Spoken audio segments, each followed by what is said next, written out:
N'oubliez pas de soutenir et de vous abonner à la chaîne One Day News pour recevoir toutes les nouveautés. On commence.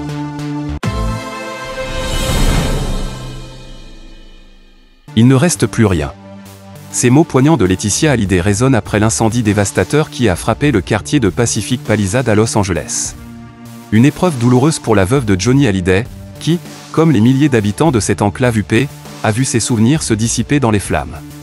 Heureusement, Laetitia et ses filles, Jade et Joy, sont saines et sauves.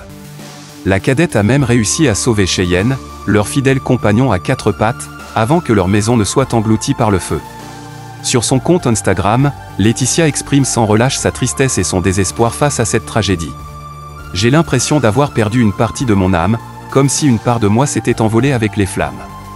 Néanmoins, au milieu de cet abîme, il demeure une chose que rien ne pourra jamais consumer, l'amour immense que je reçois chaque jour, a-t-elle partagé avec sa communauté. » Depuis ce drame, Laetitia est entourée de soutien. Après avoir trouvé refuge chez une amie proche, elle reçoit de nombreux messages de réconfort. Elle a même demandé à son amie de ne pas montrer de photos ou vidéos de leur maison en ruine à Jade et Joy, afin de préserver leur sensibilité. Du côté familial, les proches de Laetitia continuent de lui suggérer de revenir définitivement en France. Un choix difficile pour elle, car ses filles ont établi leur vie à Los Angeles. En revanche, Laetitia pourrait envisager de se réfugier à la Savannah, sa propriété à Marna-Coquette, toujours sur le marché. En attendant de prendre une décision, l'ex-compagne de Jalil l'espère doit naviguer dans les démarches avec les assurances et, surtout, attendre le moment où elle pourra retourner sur les lieux du drame, car le quartier de Pacific Palisades est actuellement bouclé, comme l'indiquent nos confrères de Public. Il est impossible de savoir si le coffre-fort contenant des documents importants et des bijoux précieux du taulier a résisté au feu, ajoute-t-il. Une situation qui accentue le stress de Laetitia, dont la plupart des souvenirs sont hélas partis en fumée.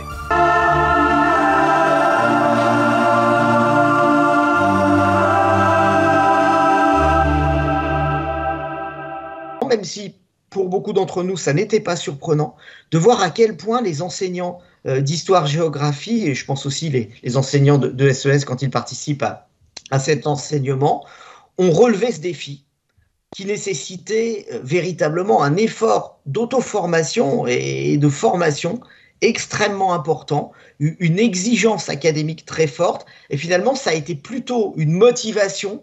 On sait que sur le terrain, cet enseignement de spécialité, il est demandé par les enseignants. Il n'y a pas de fuite, au contraire. Eh bien, merci beaucoup en tout cas Jérôme Grondeux pour cette première partie un peu introductive qui nous présente les enjeux. On va s'intéresser maintenant à la question du choix de la spécialité et du devenir des lycéens qui l'ont choisi. Et pour cela, je vais m'adresser à vous. Florence Smith, vous êtes également inspectrice générale de l'éducation, du sport et de la recherche. Vous allez donc nous parler de la place de cette spécialité et de l'orientation possible. Première question justement sur la place de cette spécialité HGGSP en première et en terminale. Merci bien. Alors effectivement, pour la place de la spécialité, on a à la fois les observations qu'on peut faire sur le terrain, les remontées qui viennent des inspecteurs. Néanmoins, on a un recul relativement faible, mais heureusement, on a quand même une note de la DEP qui a été publiée en décembre 2021, c'est le numéro 2141 pour ceux qui ne l'auraient pas encore vu, qui est consacrée cette note au choix des spécialités à la rentrée 2021. Et ce que nous dit la note est d'une part une place assez importante de la spécialité et d'autre part une relative stabilité de son poids relatif, d'une part, et du poids relatif des filles parmi les élèves qui la choisissent.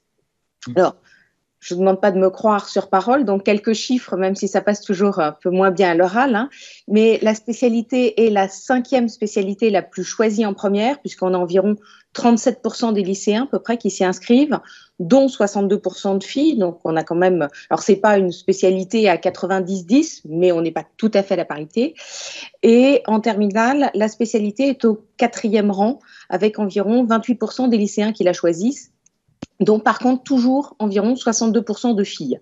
Et on pourrait ajouter aussi que sur un plan social, ce n'est pas une spécialité qui est socialement discriminante.